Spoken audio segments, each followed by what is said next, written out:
क्या हाल चाल है बच्चों। Let's start it. पिछली क्लास में हमने nitration of benzene electrophilic aromatic substitution का पहला एप्लीकेशन कर लिया था। अब हम स्टार्ट करेंगे, उसके और भी एप्लीकेशंस थे, हमने लिखे थे सारे। तो सेकेंड एप्लीकेशन हम डिटेल में स्टार्ट करते हैं, ठीक है। So let's start it. जो सेकेंड एप्लीकेशन है मेरे भाई, वो हम लेते हैं सल्फोनेशन ऑफ बेंजीन।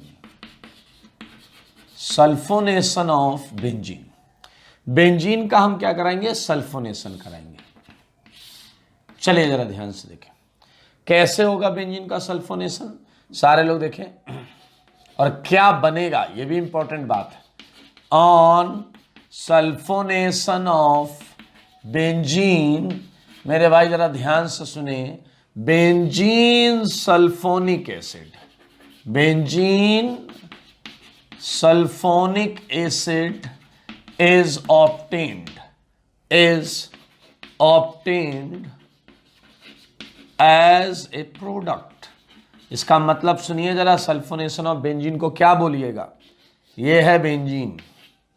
अगर आप इससे ये बना रहे हैं तो मतलब आप सल्फोनेशन कर रहे हैं। देख लें सारे लोग, ये वही इलेक्ट्रोफिलिक सब्स्टिट्यूशन है, सारी जगह H है, कहीं से भी H हटा लीजिए और ये अगर आप वहां पर लगा पाते हैं तो ये है सल्फोनेशन। एक काम करते हैं, यहां P लगा लेते हैं, जैसे नाइट्रेशन में भी हमने ऐसा ही लिखा था, तो यहां हमने P लगा लिया।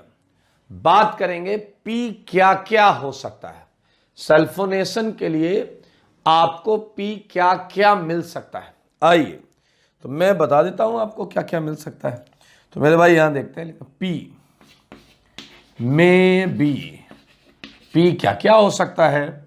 एक पॉइंट मेरे भाई, एक तो सीधा सीधा हम H2SO4 ले सकते हैं, सीधा सीधा H2SO4। नाइट्रेशन में HNO3 ने काम किया, H2SO4 वहां क्यों था, वहां H2SO4 H+ देने के लिए था, सो दैट HNO3 में से वाटर निकले और NO2+ बने, ठीक है। यहां पर H2SO4 खुद H2SO4 की एक साइड एसिड और एक साइड बेस की तरह बिहेव कर सकती है। तो मेरे भाई इसलिए कॉन्सेंट्रेट H2SO4 में कोई और एसिड लेने की आवश्यकता होती नहीं। लेकिन अगर आप एसिड लेना चाहते तो आपको इससे भी स्ट्रॉन्ग एसिड लेना पड़ेगा। क्यों? ताकि वो H+ दे, ये ले और ये H+ लेकर वाटर छोड़े, वाटर छोड़ेगा तो इलेक्ट्रोफाइल बनेगा एंड हमारा काम होगा, ठीक है। फिलहाल आप H2SO4 से ये काम बखूबी कर सकते हैं। एक और चीज है, आपने सुना होगा, बोलते हैं हम प्यार से ओलियम, ठीक है। यहां हम उसका फॉर्मूला लिख देते हैं H2S2O7, H2S2O7। तो मेरे भाई यहाँ बहुत ज़्यादा ऑप्शन नहीं है, इन दो से हम आराम से कर पाते हैं। तो आइए एक एक करके स्टार्ट करते हैं। पहले में आप ये स्टार्ट करेंगे कॉन्सेंट्रेट H2SO4।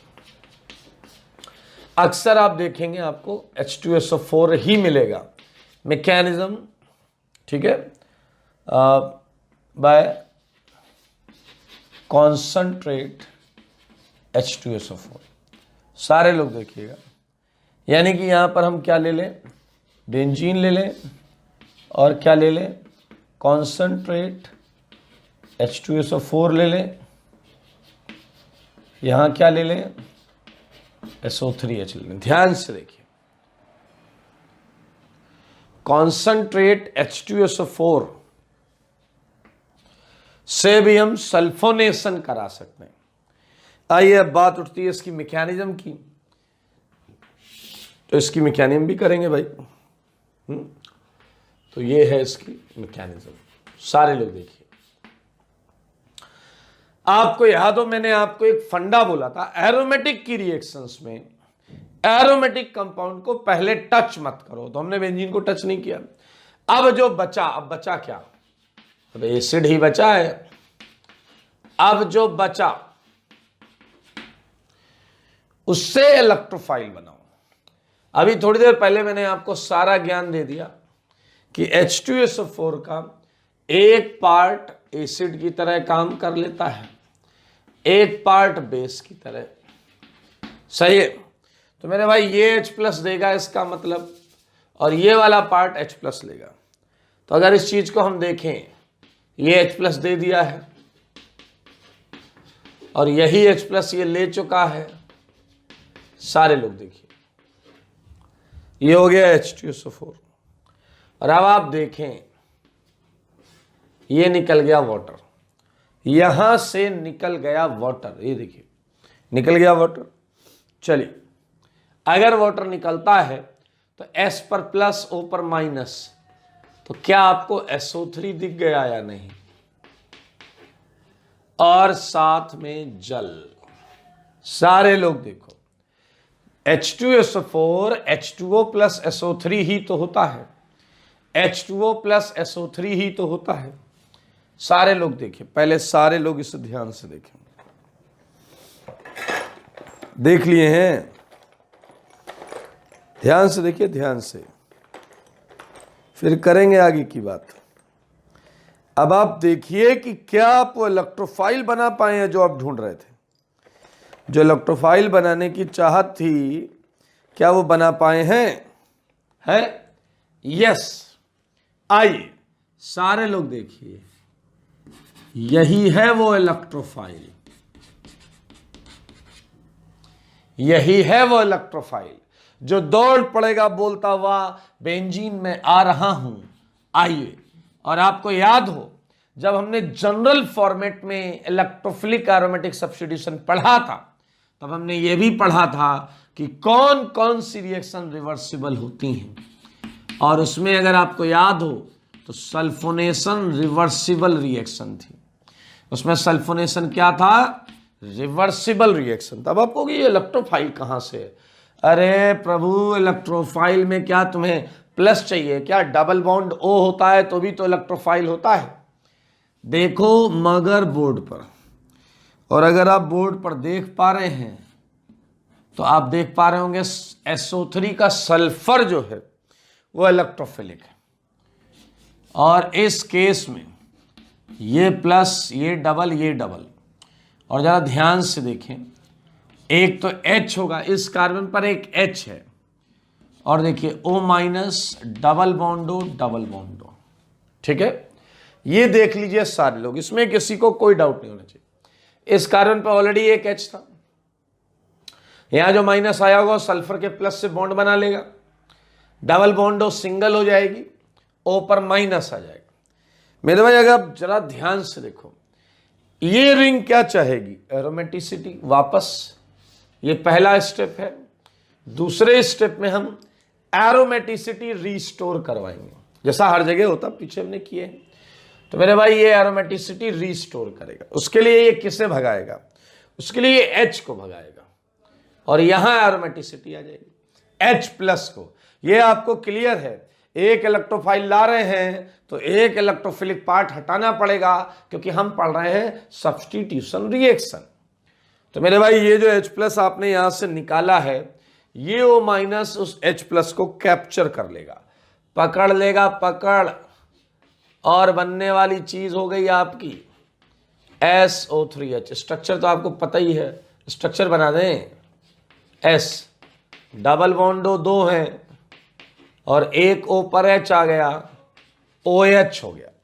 ये है आपका बेंजीन सल्फोनिक एसिड।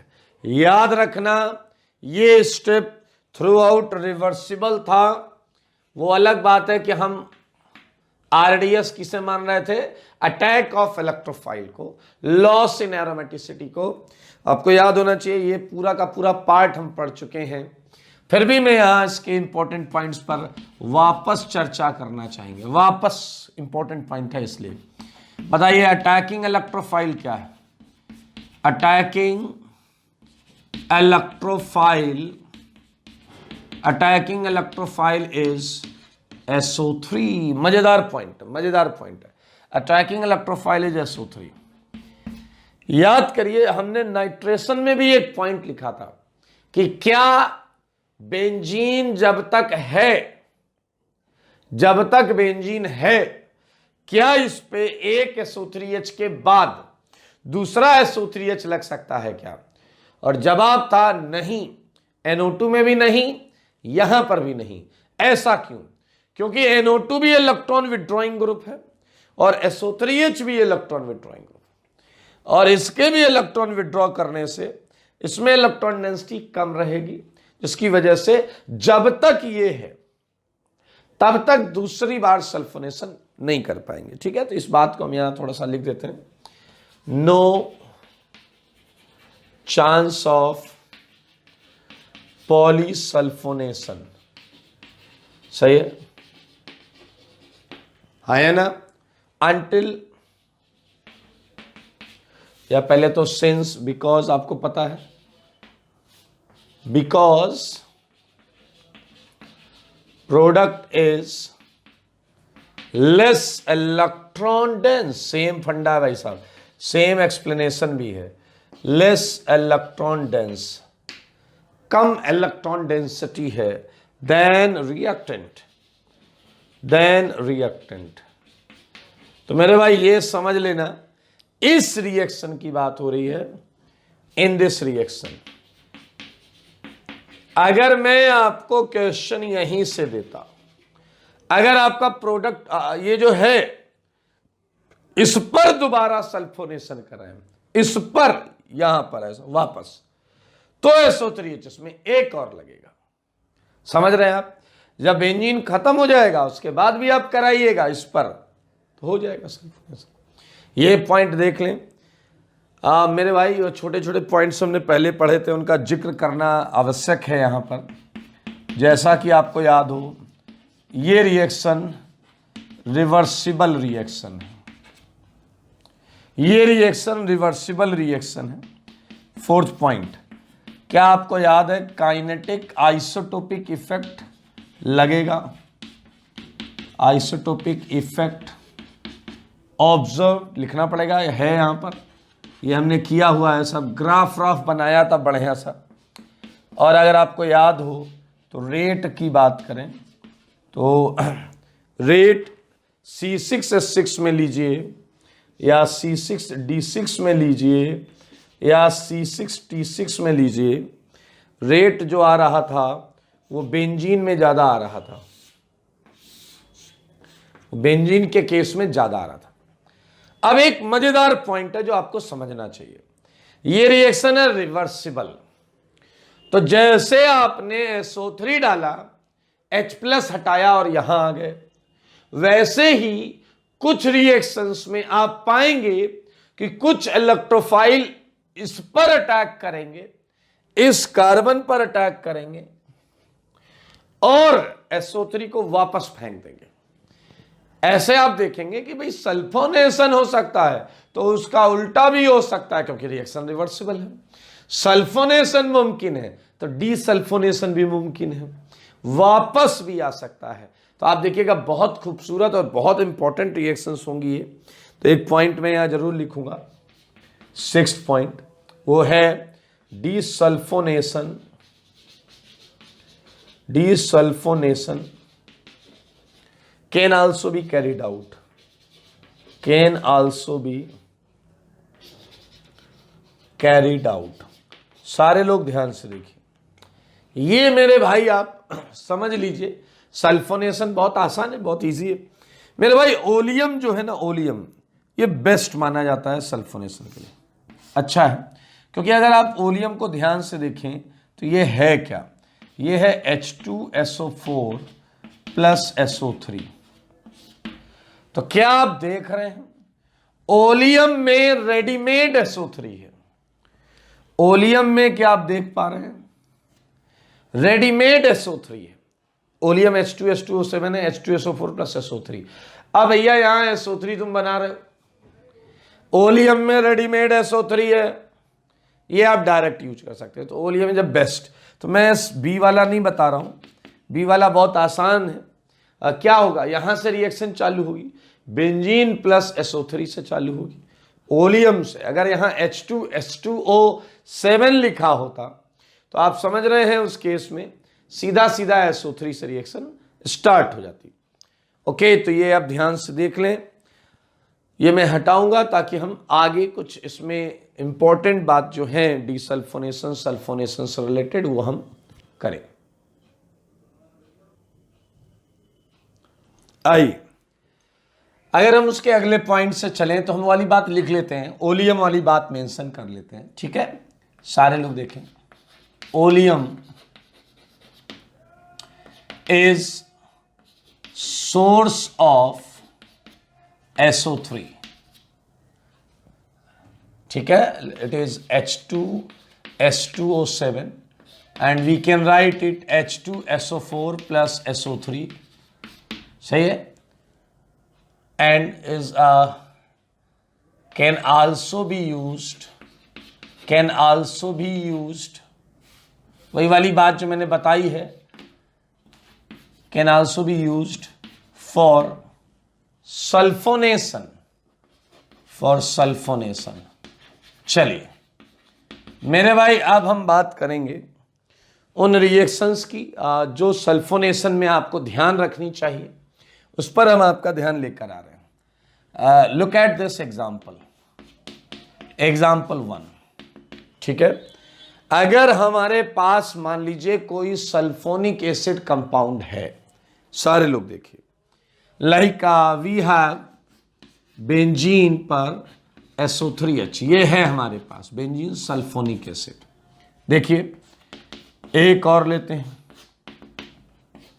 हमारे पास है बेंजीन पर सल्फोनिक एसिड, देखते रहिएगा, हमारे पास है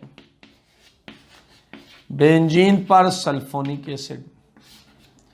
मजेदार चीज ये है कि अगर H+ डेल्टा करा दिया जाए तो सोचिए पहले क्या हुआ था। पहले SO3 अटैक करके H+ को निकाला था और अब हीट किया जा रहा है, तो मेरे भाई आप समझ गए होंगे, समझदार के लिए क्या काफी इशारा। यह है डीसल्फोनेशन का केस। अगर मैं आपको बोलूं कि आप D+ डेल्टा कर दीजिए, D+ डेल्टा, तो आपको यहां D भी मिलेगा। यहां H आ गया था, वैसे यहां D आ गया। अगर आपको D+ डेल्टा बोला गया है और यह बोला गया है फॉर ए लॉन्ग टाइम, काफी लंबे समय तक आपने अगर इसका कांटेक्ट रखा, रिएक्शन टाइम, तो समझदार के लिए मेरे भाई क्या है इशारा। ये देखिए हर जगह डी लग जाएगा। देखो एक तो डीसल्फोनेशन हुआ है, ऐसा D+ अटैक किया है और SO3 को लात पड़ी है, उसके बाद D+ तो हर जगह अटैक कर सकता है और वहां से H को हटा सकता है। लॉन्ग टाइम लिखा है, यानी कि ये सारा काम करने के लिए, सारे H को हटाने के लिए सफिशिएंट टाइम है।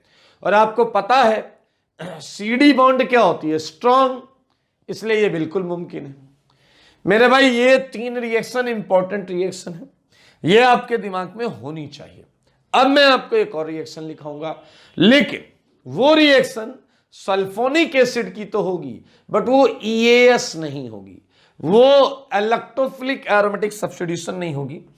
मैं यहां देखो बता रहा हूं, एग्जाम्पल नंबर 4, लाइक सारे लोग देखिएगा, ये है SO3H और इस पे अगर हम NaOH डाल दें, NaOH हीट, तो मेरे भाई आपको मिलेगा फिनॉल, और मैं यहां साफ साफ जिक्र कर रहा हूं, इट्स,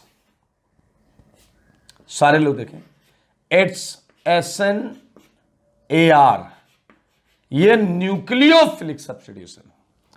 OH- जो है वो पूरा SO3- को एक तरीके से समझिए, SO3H- सेगमेंट को हटा रहा है, नॉट EAS। ये SNAR है, EAS नहीं है, ये याद रखिएगा। ये इलेक्ट्रोफिलिक एरोमेटिक सब्स्टिट्यूशन नहीं है। अरे आप कोई इलेक्ट्रोफाइल तो लाए नहीं है, यहां लाए हैं न्यूक्लियोफाइल।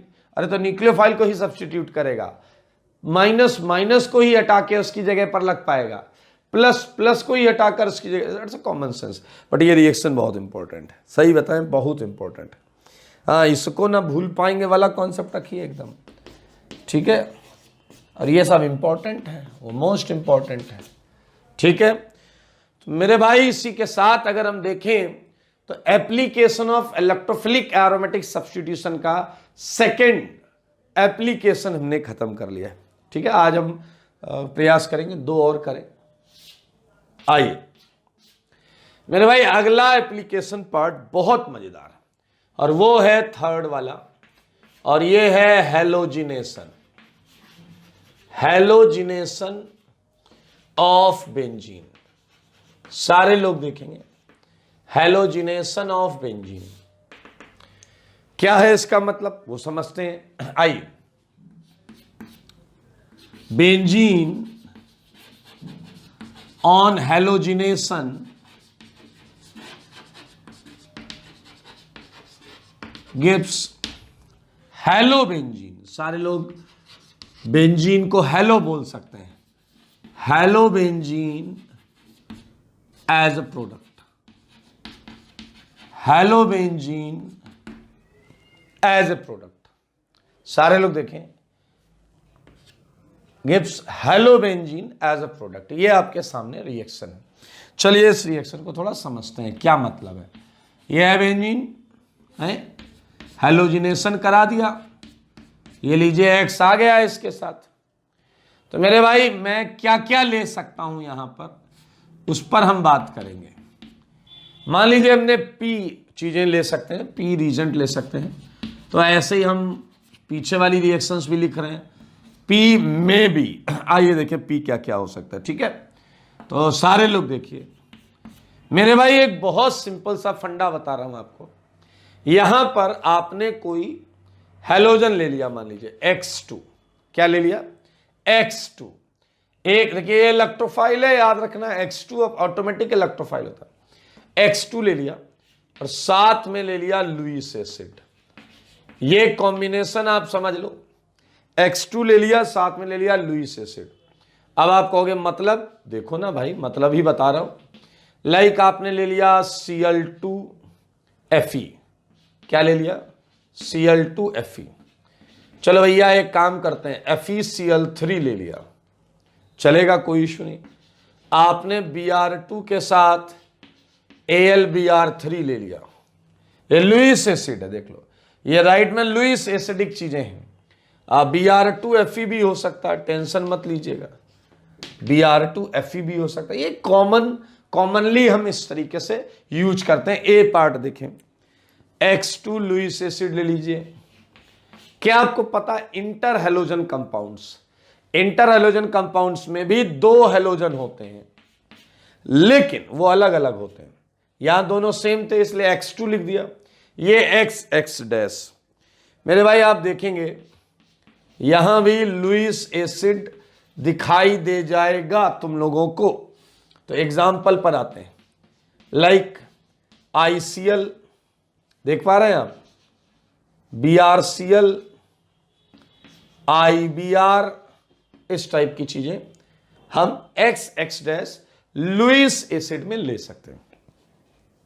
मेरे भाई कुछ और कंपाउंड्स लाइक आप देखें सी पार्ट देखें।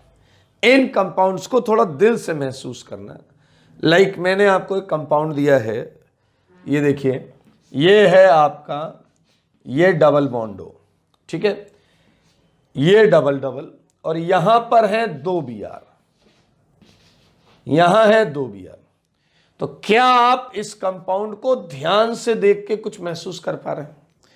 मेरे भाई अगर एक Br प्लस निकले यहां से, अगर ये एक Br प्लस छोड़ता है तो जो एनायन बनेगा माइनस, वो एरोमेटाइज होगा, वो एरोमेटिक होगा। अब देखिए ना, Br प्लस हटाइए, यहां माइनस आएगा, माइनस रेजोनेंस करता हुआ यहां से यहां आ जाएगा, एरोमेटिक हो जाएगा।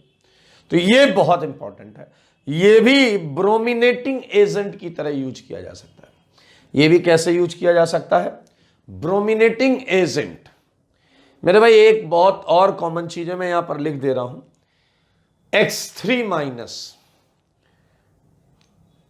माइनस फिलहाल यहां रहने दो, माइनस लेना नहीं अपने को, अलग चीज है वो, इनऑर्गेनिक रीजेंट है, बाद में बात करेंगे। ये समझ लें आप पहले, क्योंकि जब ये टूटेगा, मैं लिख देता हूं यहां पे, it's a source of electrophile.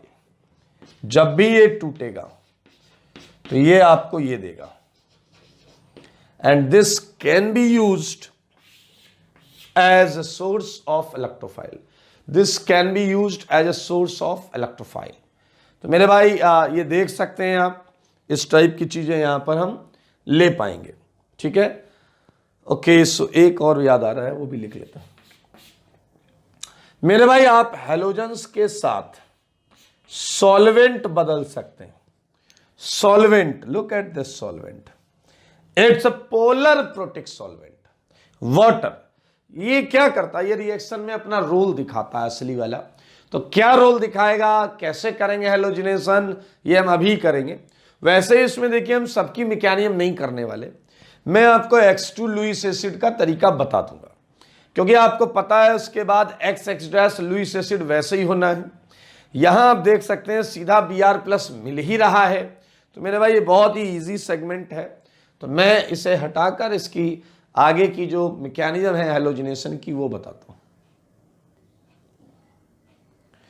आइए एक हैलोजिनेशन की मैकेनिज्म कर लेते हैं, कैसे होता है हैलोजिनेशन उस पर बात करेंगे। ठीक है, so let's start it with reaction. ये बेंजीन है, ये X2 है, साथ में Fe है। मेरे भाई आप देखिए, आपको मिल गया हेलोबेंजीन। ये इसकी मैकेनिज्म का कॉन्सेप्ट वही है जो मैं पहले बता के आया हूं। इसकी क्या, एरोमेटिक की हर रिएक्शन का कॉन्सेप्ट सेम होता है। क्या था concept, don't touch aromatic compound. Aromatic compound को हमें टच नहीं करना है। टीचर कह रहा है अगर हम एरोमेटिक कंपाउंड को टच नहीं करें तो क्या करें।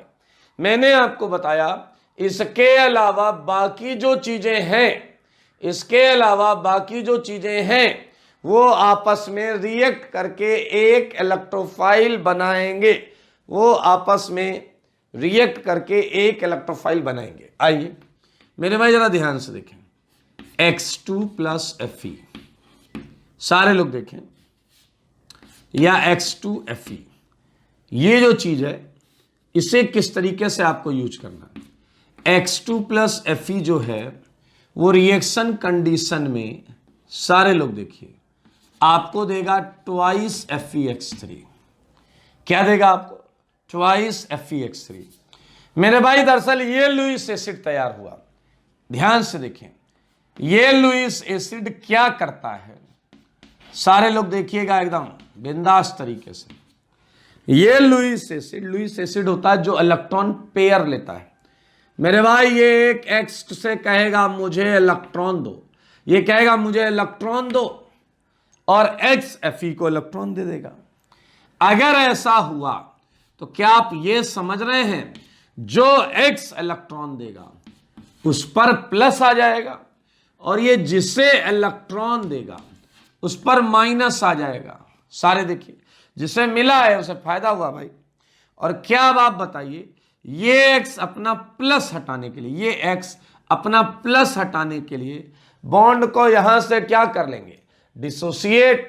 और बताइए अगर बॉन्ड ऐसे होती है डिसोसिएट तो आपको क्या मिलेगा, बोलो वो बताओ क्या मिलेगा। इस X पर मिलेगा प्लस, और ये X हो गया न्यूट्रल और आ गया Fe के साथ। तो क्या आपको FeX4 माइनस दिख रहा है या नहीं, क्या आपको FeX4 माइनस दिख रहा है, माइनस तो यही रहेगा। इसने इलेक्ट्रॉन खींचे, इसका प्लस हट गया, प्लस इधर आ गया, और ये FeX4 माइनस आ गया। क्या आप समझ गए हैं, ये X+ है वो अटैकिंग इलेक्ट्रोफाइल, ये X+ है वो अटैकिंग इलेक्ट्रोफाइल, जो दौड़ता हुआ जाएगा क्या बोलता हुआ जाएगा, बेंजीन में आ रहा हूं। क्या आप समझ रहे हैं, X क्या है, X हैलोजन है भाई, X हैलोजन है। तो आप देख सकते हैं बाकी सारे स्टेप्स बिल्कुल वैसे हैं जैसे हमने बिल्कुल शुरुआत में किया हुआ है। यहां X आ जाएगा, यहां H आ जाएगा, यहां प्लस आ जाएगा, ये बन गया आपका एरिनियम आयन। एरिनियम आयन मेरे भाई, एरिनियम आयन अभी हम हैलोजिनेशन में और सल्फोनेशन में जो एरिनियम आयन बना रहे हैं उसमें हम रेजोनेंस करता हुआ दिखा नहीं रहे, बट रेजोनेंस वहां हो रहा है। तो बिल्कुल टेंशन ना ले, ध्यान से देख लें इस एरिनियम आयन को, ध्यान से देखें। चले आइए, ये एरिनियम आयन जो बना है ये क्या करेगा, ये एरोमेटिसिटी रिगेन करेगा, और एरोमेटिसिटी रिगेन करने के लिए ये H को भगा देगा। मेरे भाई आप देखिए, तो मिल गया आपको कौन, हेलोबेंजीन। ये आ गया आपका हेलोबेंजीन। देख ले सारे लोग, तो बहुत आसान है, फंडा वही चल रहा है। इसे तब तक टच नहीं किया जब तक इससे एक इलेक्ट्रोफाइल नहीं बन गया। इलेक्ट्रोफाइल कैसे बना है मेरे भाई, यहां तुमने मेटल लिया है, मेटल, तो मेटल ने X2 से एक लुईस एसिड तैयार कर लिया, उस लुईस एसिड ने X2 से एक इलेक्ट्रोफाइल जनरेट कर दिया। और आपको पता है, आप कब से पढ़ते आ रहे हैं, लुईस एसिड हैलोजन या हैलोजन कंटेनिंग कंपाउंड पे डाला जाता है तो अक्सर आपने देखा है एक प्लस कैटायन जरूर बनता है। ये हो गया आपका हेलोजिनेशन। सुन लीजिए मेरे भाई, हेलोजिनेशन में बहुत इंपॉर्टेंट चीजें, बहुत इंपॉर्टेंट रिएक्शन है, तो मैं चाहूंगा आप पूरा का पूरा ध्यान दीजिए बोर्ड पर। आइए, जैसे नोट से चलेंगे, नोट से, नोट बहुत जरूरी है। फर्स्ट पॉइंट बताइए जरा, अटैकिंग इलेक्ट्रोफाइल कौन है, बोलिए ना। Attacking electrophile is X+। ये जो X+ अटैक किया है ये अटैकिंग इलेक्ट्रोफाइल है। सेकंड पर आते हैं, ये कर रहे हैं मेरे भाई, वही वाला पॉइंट, क्या पॉली हेलोजिनेशन हो सकता है इस रिएक्शन में? जब तक ये है तब तक नहीं होगा, क्योंकि तुम्हें पता है हेलोजन भी ओवरऑल विड्रॉ करता है, ओवरऑल इलेक्ट्रॉन खींचता है। इसलिए फिर से लिखेंगे, no chance of poly halogenation, poly क्या बोलिए, हेलोजिनेशन, हम उससे रीजन क्या देंगे, in this reaction, in this reaction. हाँ, अगर हमें यहीं इस पर हेलोजिनेशन कराना होगा तो जरूर लगाएंगे X, उसमें क्या दिक्कत है। No chance of poly halogenation in this reaction. अब रीजन आपको पता है यार, अब लिख लीजिएगा, because product is less electron dense, because product is less nucleophilic. ये भी लिख सकते हैं, इलेक्ट्रॉन डेंस का मतलब न्यूक्लियोफिलिसिटी से ही होता है, less nucleophilic than reactant, than reactant. देख लें, ये हो गया आपका, ठीक है, पहला पॉइंट। दूसरा, अब मजेदार बात सुनना क्या है, ये जो Fe है, Fe या लुईस एसिड, ठीक है, इसके बारे में एक पॉइंट हो जाए, बड़ा इंपॉर्टेंट पॉइंट है, बहुत इंपॉर्टेंट पॉइंट है, सारे लोग ध्यान से सुनो। एक बच्चे ने मुझसे पूछा भी कि सर एक बात बताओ, एक तो आपने बोला X2 खुद इलेक्ट्रोफाइल है, ये बड़ा अच्छा पॉइंट है, X2 खुद इलेक्ट्रोफाइल, यस X2 इलेक्ट्रोफाइल होता है, आपने ऑर्गेनिक में पढ़ा है। तो उसने कहा तो आप डायरेक्ट X2 काहे नहीं यूज कर लेते, डायरेक्ट X2 ही यूज कर लीजिए। आप ये Fe क्यों लाते हैं, ये लुईस एसिड क्यों लाते हैं? मेरे भाई ध्यान से सुनना, दरअसल अकेले X2 को यूज करने में ये रिएक्शन बहुत स्लो हो जाएगी। मैं तो कह रहा हूं बेंजीन के केस में हो ही नहीं पाएगी। कंपाउंड यहां इतनी सफिशिएंट इलेक्ट्रॉन डेंसिटी नहीं होती कि वो X2 की बॉन्ड को तोड़ पाए। समझना मेरे बात, बेंजीन की बात कर रहे हैं, बेंजीन पर अगर मैं सीधा X2 डालूं, Fe हटा लूं तो इतना कम, इतना स्लो रिस्पॉन्स होता है कि हम लिखते हैं नो रिएक्शन। क्यों?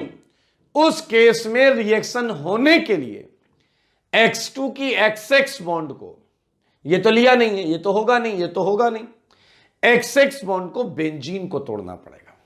और बेंजीन को हम इतना electron dense relative to other compounds नहीं कंसीडर करते कि वो हेलोजन की खुद की बॉन्ड को ब्रेक कर पाए। समझना इस बात को।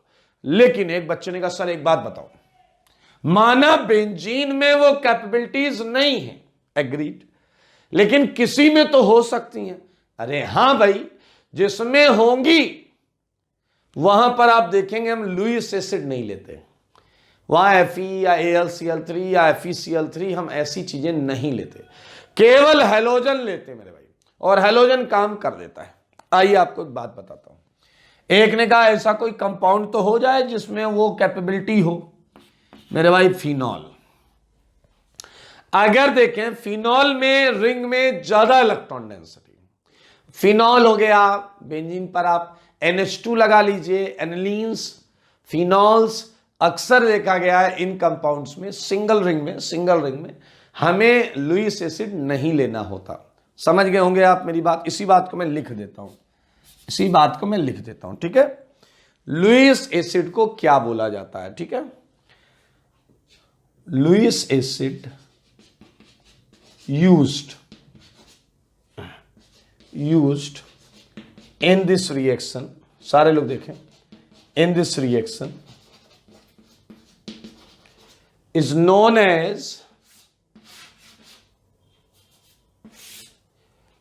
in this reaction is known as halogen carrier। क्या बोलते हैं मेरे भाई?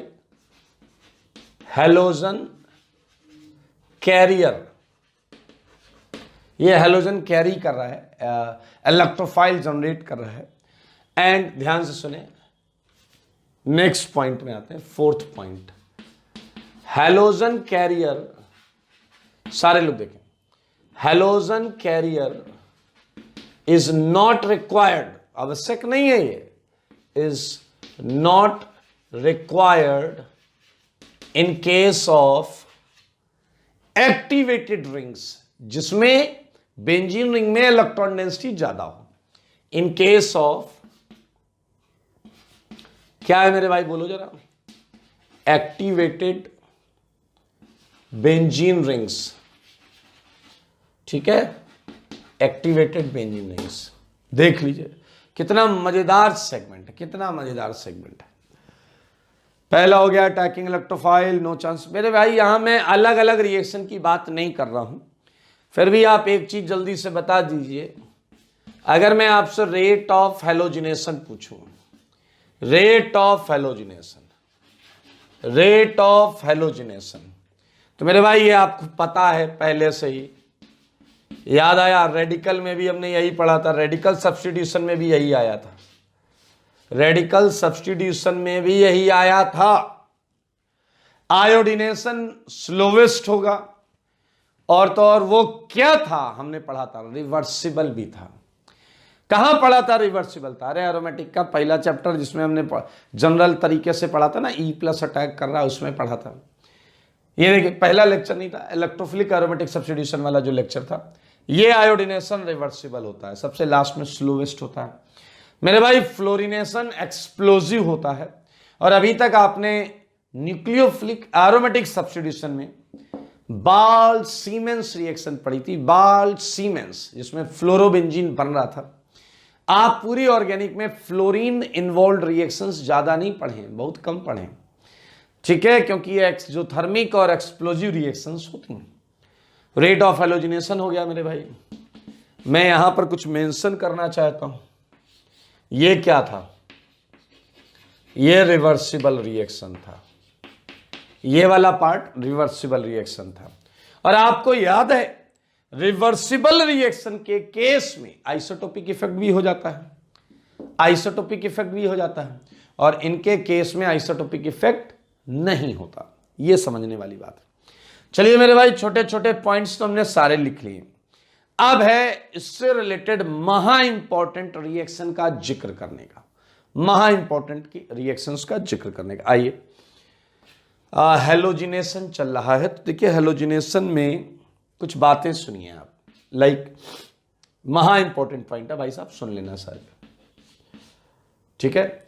अगर सनलाइट दी गई है, सुनना जरा, अगर सनलाइट दी गई है, सनलाइट, तो मेरे भाई आपको रेडिकल सब्स्टिट्यूशन पर जाना पड़ेगा। कैसे? मैं यहां पर रिएक्शन लिखता हूं, सारे लोग देखिए। ये मैंने आपको दिया टोलुइन, देख लीजिए अच्छे तरीके से देख लीजिए, टोलुइन। और ये मैंने आपको दिया है एक रिएक्शन में Cl2Fe, जैसा आप पढ़ रहे हैं Cl2Fe, ठीक है, और एक में मैंने दिया है Cl2H, फ्री रेडिकल सब्स्टिट्यूशन, आपने पढ़ा तो होगा। तो मेरे भाई ऊपर वाले केस में तो Cl+ तैयार होगा, Cl+, और वो इस रिंग में एप्रोप्रिएट पोजीशन पर लग जाएगा। आपको पता है मिथाइल डोनेटिंग ग्रुप, और देने वाला देता है तो कैसे देता है, आर्थो पैरा पे देता है, ये देगा आर्थो और पैरा पे। तो क्या आपको इसका आंसर पता चल गया? इसके आंसर में ये CH3 होगा, यहां Cl होगा, ये है रिंग सब्स्टिट्यूशन, ये है रिंग सब्स्टिट्यूशन। लेकिन Cl2H, ये H है, आपको समझ में आ गया, फ्री रेडिकल कंडीशंस होंगी। तो मेरे भाई ये जो कार्बन चेन आती है बेंजीन से जुड़ी हुई, बेंजीन से जुड़ी हुई बाहर की तरफ जो कार्बन चेन होती है, दरअसल यहां पर सब्स्टिट्यूशन स्टार्ट होता है, यहां पर सब्स्टिट्यूशन स्टार्ट होता है। तो ये H हटेगा,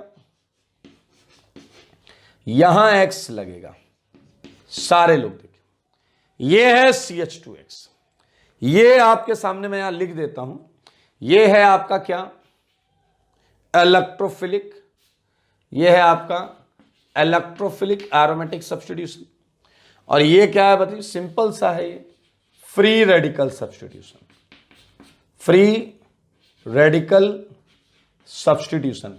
और ये कहां हो रहा है, ये होगा जो बाहर चेन होगी ना, कार्बन चेन, उसमें होगा फ्री रेडिकल सब्स्टिट्यूशन। आप देख लें, तो पहले इस चीज को समझें कि अगर मेटल कैरियर है तो Cl+ बना है, और लाइट है तो Cl डॉट बना है। ये एक महा इंपॉर्टेंट सेगमेंट है मेरे भाई। एक और इश्यू है इसमें कि कितने Cl लगेंगे, कितने Cl लगेंगे।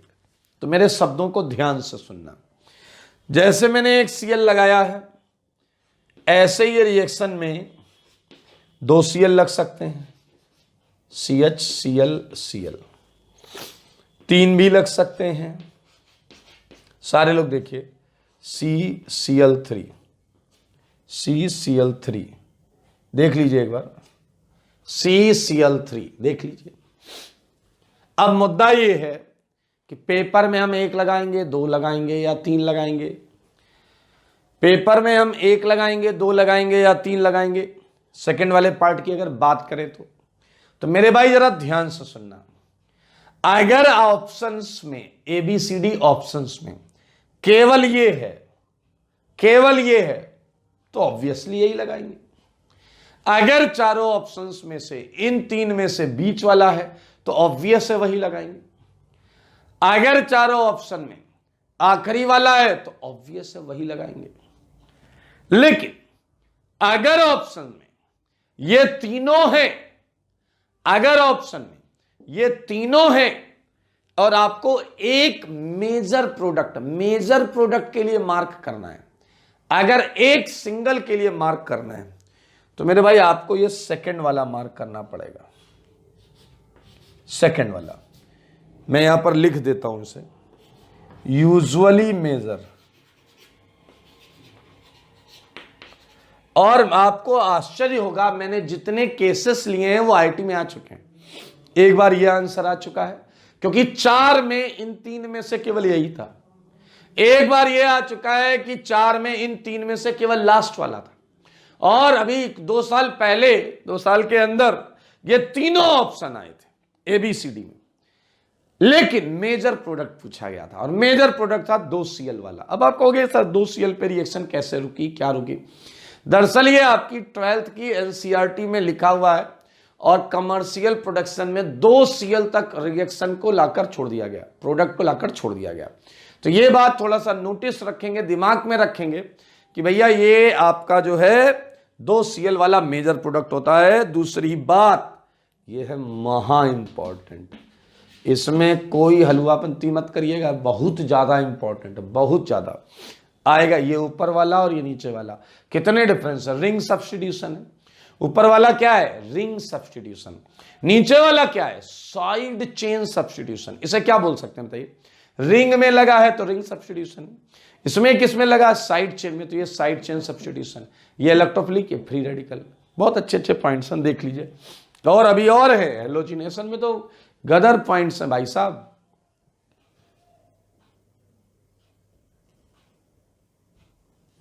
आइए नोट के अगले पॉइंट्स में चलते हैं और हेलोजिनेशन से रिलेटेड ये वाला पॉइंट आईआईटी जेईई पक्का पूछता है। देखें क्या है, सारे लोग देखिए,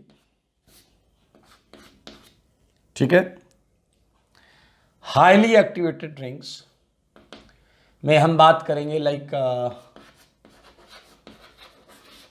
हेलोजिनेशन ऑफ फिनॉल। सारे लोग देखिए मेरे भाई, ये रिएक्शन में दे रहा हूं आपको एग्जाम्पल 1, बहुत इंपॉर्टेंट रिएक्शन है। एग्जाम्पल 1 क्या देखिएगा, ये है फिनॉल, ठीक है, और ये आपने इस पर किया है ब्रोमीन, ठीक है मेरे भाई। और आपने जो सॉल्वेंट लिया है वो लिया है Br2 के साथ CS2। मैं थोड़ा इसे और अच्छे तरीके से लिखता हूं, ये ऐसा आ सकता है आपसे, Br2 CS2। ब्रोमीन है नॉन पोलर सॉल्वेंट में, नॉन पोलर सॉल्वेंट, आप देख सकते हैं CS2 नॉन पोलर होता है, ठीक है। एक केस ऐसा पूछा जाता है, बहुत इंपॉर्टेंट है दोस्त, और एक केस ऐसा पूछा जाता है, देखिएगा मजा आएगा आपको। ब्रोमीन वाटर, ये आईआईटी जेईई के लिए एकदम मतलब संजीवनी है, आपके लिए भी संजीवनी है। ये कैसा है, ये पोलर प्रोटिक सॉल्वेंट है। वाटर की प्रेजेंस में ब्रोमिनेशन कराया जाए। अब आप कहोगे वो कहां गया, हेलोजन कैरियर, Fe कहां गया। अरे इतना आपको याद होगा, ये एक्टिवेटेड रिंग्स हैं और एक्टिवेटेड रिंग्स में कोई आवश्यकता नहीं होती हेलोजन कैरियर की। मेरे भाई समझिए डिफरेंस, महा इंपॉर्टेंट। नॉन पोलर सॉल्वेंट में फिनॉल का होता है मोनोब्रोमिनेशन। फिनॉल का क्या होता है, मोनोब्रोमिनेशन। या तो एक Br आर्थो पर होगा और कुछ प्रोडक्ट में एक Br पैरा पर होगा। अगर एक मेजर बताना है तो आप पैरा वाला बता दीजिए। लेकिन ब्रोमीन वाटर में मेरे भाई यही तो है खास चीज, ब्रोमीन वाटर में इधर भी होगा, इधर भी होगा, इधर भी होगा। ध्यान से देखो, पॉलीब्रोमिनेशन हो जाता है। पॉलीब्रोमिनेशन देखो, इधर भी, इधर भी, इधर भी, हर जगह Br। अब सोचना होगा तुम्हें, सॉल्वेंट ने ही कुछ किया है कांड। सोचो जरा, नॉन पोलर सॉल्वेंट के होने से और पोलर प्रोटिक सॉल्वेंट के आ जाने से क्या परिवर्तन हुए हैं। उससे पहले आप मुझे यह बता दें, ये क्या है, इसका नाम बताइए। 2,4,6 ट्राइब्रोमोफिनॉल, 2,4,6 ट्राइब्रोमोफिनॉल। ये देखिए ऐसा नंबर कर लो, 1 2 3 4 5 6, 2,4,6 ट्राइब्रोमोफिनॉल। मेरे भाई ये रिएक्शन बहुत इंपॉर्टेंट है, उसका लॉजिक है, क्योंकि ये जो चीज आई है इसका व्हाइट प्रेसिपिटेट होता है, इसका व्हाइट प्रेसिपिटेट होता है। ये फिनॉल के लिए प्रैक्टिकल ऑर्गेनिक केमिस्ट्री में यूज की जाने वाली रिएक्शन है। फिनॉल ब्रोमीन वाटर के साथ व्हाइट प्रेसिपिटेट देता है। लेकिन अब आपका मन कहेगा ऐसा क्यों था सर, सॉल्वेंट का असर तो बताइए। जरूर बताएंगे, जरूर बताएंगे। यहां मैं एक हेडिंग डाल रहा हूं छोटी सी, एक्सप्लेनेशन। मेरे भाई मैं आपको इशारा करूंगा, एक्सप्लेनेशन तो आप लिख लीजिएगा, ध्यान से सुनिएगा। मैं आपको इशारा करूंगा, एक्सप्लेनेशन आप लिख लीजिएगा। क्या है इशारा, देखिए मेरे भाई, देखिए फर्क क्या आया है, ऐसा आप समझ सकते हैं। ये फिनॉल है, यहां भी फिनॉल था, यहां नॉन पोलर सॉल्वेंट है। नॉन पोलर सॉल्वेंट में कुछ नहीं होता, कोई डिसोसिएशन नहीं होता, कोई आयंस की आप उम्मीद ना करें। मेरे भाई फिनॉल को जब आपने वाटर में लिया है, फिनॉल को जब आपने जल में लिया है, तो क्या आप बताइए, कुछ फिनॉल जो है ध्यान से देखें, फिनॉल को जब वाटर में लेंगे तो फिनॉल वाटर से ज्यादा अच्छा एसिड है। फिनॉल वाटर से, ये फिनॉल वाटर से ज्यादा अच्छा एसिड है, तो ये एसिड हो गया, ये बेस हो गया। ये H+ इसका ले लेगा और आप मेरे भाई देखें, क्या आपको समझ में आ रहा है कि ये फिनॉक्साइड आयन जो है ये एक्टिवेटेड नहीं है, हाईली एक्टिवेटेड रिंग है। ये कैसी है बोलो सारे? हाईली एक्टिवेटेड रिंग है। एंड वी कैन बिलीव कि दरअसल O- होने की वजह से, फिनॉक्साइड आयन होने की वजह से ये रिंग इतनी एक्टिवेटेड थी कि पॉलीब्रोमिनेशन होता चला गया। ये आपको लिखना है यहां पर, एक्सप्लेनेशन समझ लो। यहां एक्सप्लेनेशन लिखना पूरा 3 लाइनों में, 4 लाइनों में, कि वाटर के अंदर फिनॉल फिनॉक्साइड फॉर्म में रहता है, which is highly activated ring, that's why polybromination takes place. Polybromination takes place. मेरे भाई अगला पॉइंट सुनना, मजा आएगा। अगला पॉइंट सुनना, हैलोजिनेशन ऑफ एनिलीन। ये पॉइंट सुनना मेरे भाई। अगर आपको एनिलीन की शकल सूरत पता है तो सारे लोग देखिए, एनिलीन होता है बेंजीन पर NH2। OH को तुमने एक्टिवेटेड माना, ऑक्सीजन से तो ज्यादा ही इलेक्ट्रॉन देगा नाइट्रोजन, ऑक्सीजन से तो ज्यादा इलेक्ट्रॉन देता है नाइट्रोजन। और सुनो, एनिलीन के केस में आप कोई भी सॉल्वेंट लो, रिंग में ज्यादा इलेक्ट्रॉन्स ही होते हैं। क्या आप मेरा इशारा समझ गए? NH2 के केस में आप अक्सर वाटर लिख दिया जाता है, बट यू वुड फाइंड कि मेरे भाई पॉलीहेलोजिनेशन तो यहां देखने को मिलेगा ही मिलेगा, पक्का। इधर भी होगा, सारी तरफ होगा मेरे भाई, देख सकते हैं। और मजेदार बात क्या है, यह भी व्हाइट प्रेसिपिटेट होता है। ये भी क्या होता है? White precipitate. तो ये दोनों रिएक्शंस प्रैक्टिकल ऑर्गेनिक केमिस्ट्री में यूज होती हैं टू आइडेंटिफाई एरोमेटिक अल्कोहल, बोले तो फिनॉल, एंड अमीन, एरोमेटिक अमीन बोले तो एनिलीन। महा इंपॉर्टेंट रिएक्शन है मेरे भाई, 2-4 हजार बार मोस्ट इंपॉर्टेंट लगा लीजिए इस पे, ये याद रखिएगा, ये बहुत ज्यादा इंपॉर्टेंट है, ये पूछा जाएगा, इसकी प्रोबेबिलिटी बहुत ज्यादा है, ये मोस्ट इंपॉर्टेंट है। ठीक है, अभी भी बहुत इंपॉर्टेंट पॉइंट बाकी है। याद करो, मैंने तुम्हें एक बात बोली थी, और वो बात थी आपकी सल्फोनेशन क्या रिवर्सिबल होने की वजह से डीसल्फोनेशन कराया जा सकता था। सल्फोनेटेड सेगमेंट है अगर कोई, तो उसे डीसल्फोनेट किया जा सकता है। आइए और इसी सीक्वेंस में कुछ महा इंपॉर्टेंट रिएक्शन को एंजॉय करिए। देखिए जरा मेरे भाई, अगर आपकी रिंग एक्टिवेटेड है, जैसे इसी क्वेश्चन की बात करते हैं, ये NH2, ठीक है, ध्यान से सुनना, और यहां लगा है मिथाइल, और मैंने आपसे कहा ब्रोमीन वाटर डाला है, और मैंने आपसे पूछा प्रोडक्ट में कितने Br होंगे। तो भाई साहब बुद्धि लगाओ, चलो बुद्धि लगाओ, एक आजू होगा, एक बाजू होगा, सारे देखना, नीचे ऑलरेडी CH3 ग्रुप लगा है, तो मेरे भाई यहां प्रोडक्ट में 2 ब्रोमीन हैं, आप देख सकते हैं, एक इस आर्थो पे, एक इस आर्थो पे।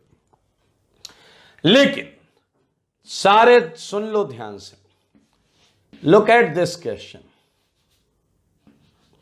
मेरे भाई, यहां है NH2, सारे सुनिएगा, नीचे है SO3H, समझदार के लिए सारा सुनना, और यह है ब्रोमीन वाटर। और अब अगर आपसे पूछा जाता है कि कितने Br आएंगे, तो मेरे भाई जवाब है 3, व्हाइट प्रेसिपिटेट आएगा, और इस रिएक्शन में हो जाएगा डीसल्फोनेशन। इस रिएक्शन में क्या हो जाएगा मेरे भाई? डीसल्फोनेशन टेक्स प्लेस। याद रखें, एक्टिवेटेड रिंग्स के आर्थो पैरा पर अगर ऐसी चीज पाई गई जिसे डिलीट करना आसान है, तो हेलोजिनेशन के दौरान यू वुड फाइंड कि वो Br प्लस अटैक किया होगा, SO3 को लात मारा होगा, क्योंकि डिसल्फोनेशन रिवर्सिबल होता है। तो मेरे भाई मैं यहां लिख देता हूं कि यहां क्या हो गया है, डिसल्फोनेशन हो गया है, डिसल्फोनेशन टेक्स प्लेस।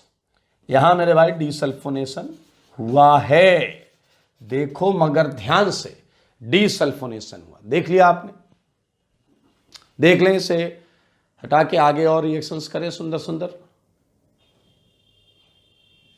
आइए उसी इससे कुछ और रिलेटेड रिएक्शंस हैं, लुक एट।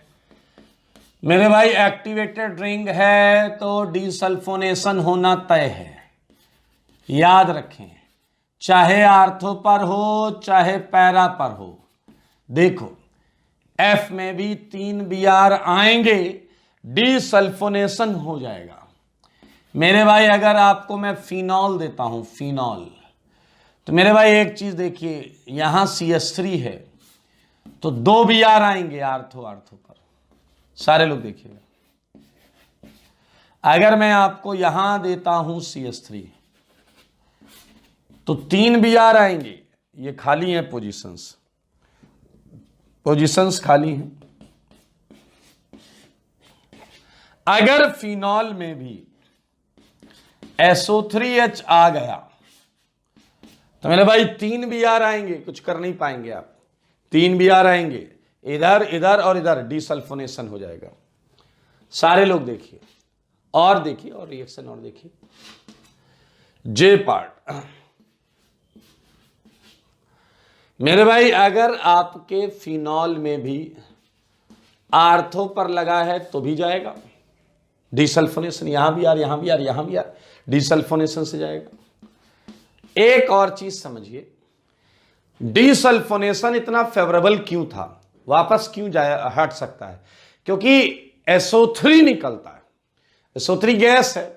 तो मेरे भाई सेम पैटर्न में यह भी नोटिस किया गया है कि अगर NH2 है, SO3H है, और अगर CO2H कार्बोक्सिलिक एसिड भी है, तो डिसल्फोनेशन के साथ साथ डी कार्बोक्साइलेशन भी होता है, डिसल्फोनेशन के साथ साथ डी कार्बोक्साइलेशन भी देखने को मिलता है। और मेरे भाई आपको 3 Br मिलेंगे, व्हाइट प्रेसिपिटेट। ओके, जैसा मैंने बोला था, फिनॉल हो एनलीन हो, ये व्हाइट प्रेसिपिटेट दे रहे हैं ब्रोमीन वाटर के साथ, तो इस रिएक्शन को हम POC में यूज करते हैं। तो यही बात मैं यहां लिख रहा हूं, रिएक्शन ऑफ फिनॉल, सही है, एंड एनलीन, फिनॉल या फिर एनलीन विद ब्रोमीन वाटर, सही है, is used in POC, is used in practical organic chemistry। यह है POC में भी इसका जिक्र आता है, बहुत इंपॉर्टेंट रिएक्शन है। व्हाइट प्रेसिपिटेट वाली रिएक्शन भी बहुत इंपॉर्टेंट है। और आप देखें, आपने हेलोजिनेशन अभी अभी पढ़ा है। एक बहुत इंटरेस्टिंग चीज है जिसमें मैं बात करना चाहूंगा, हेलोजिनेशन ऑफ बेंजीन में, सारे लोग देखें, अगर मैं हेलोजिनेशन में बात करता हूं क्लोरीनेशन की, क्लोरीनेशन ऑफ बेंजीन, ठीक है, एट, सुनना जरा, at higher temperature and pressure, high temperature and pressure पे अगर हम बेंजीन लेकर आए, सारे सुनना, क्या आपको याद है, नॉर्मली कोई रिएक्शन नहीं होती, नॉर्मली कोई रिएक्शन नहीं होती, लेकिन ये हाई टेम्परेचर प्रेशर कंडीशन है। ये कैसी कंडीशन है, हायर टेम्परेचर एंड प्रेशर। मेरे भाई इस समय हम मजबूर कर रहे हैं रिंग को एडिशन करने के लिए, रिंग को क्या करने के लिए, एडिशन करने के लिए। तो यहां मेरे भाई एडिशन हो गया है, एडिशन ऑफ Cl2, क्लियर। और क्या आपको इसका नाम पता है? इसका नाम पता है, ये है BHC। क्या है मेरे भाई, बोलो बोलो बोलो, ये है BHC, बेंजीन हेक्साक्लोराइड। आपको के बेंजीन कहां है, बेंजीन से बना है, इसलिए इसका नाम ये है बेंजीन हेक्साक्लोराइड। इसके बहुत नाम है दोस्त, इसे हम प्यार से 666 बुलाते हैं। ऐसा इसलिए क्योंकि इसका फॉर्मूला देखिए क्या होता है, C6H6Cl6। है ना मजेदार बात। मेरे भाई यहां मैं 2 पॉइंट लिख दे रहा हूं इसी से रिलेटेड, आप लिख लीजिएगा। इसका एक नाम है लिंडेन। क्या है, लिंडेन, ठीक है, इसी का नाम ही। मेरे भाई इसका एक पर्टिकुलर आइसोमर जो है वो होता है गैमेक्सीन। क्या होता है, Gammexane. It's gamma isomer, gamma isomer is known as Gammexane. क्या है मेरे भाई, गैमेक्सीन। और गैमेक्सीन होता है एक इंसेक्टिसाइड, कीटनाशक। सावधान रहिएगा आप लोग, कीटनाशक है ये, इंसेक्टिसाइड। अब आप कहोगे सर ये गामा आइसोमर क्या होता है? मेरे भाई आपको याद हो इसके टोटल 9 आइसोमर होते थे, टोटल 9 आइसोमर होते थे। ऑप्टिकल में हमने निकाले थे isomer, Cl up down up down up down करके पता चलेगा। उसमें पर्टिकुलर एक को हम बोलते थे गामा। देखें वो क्या था, बना देता हूं मैं, टेंशन मत लीजिए।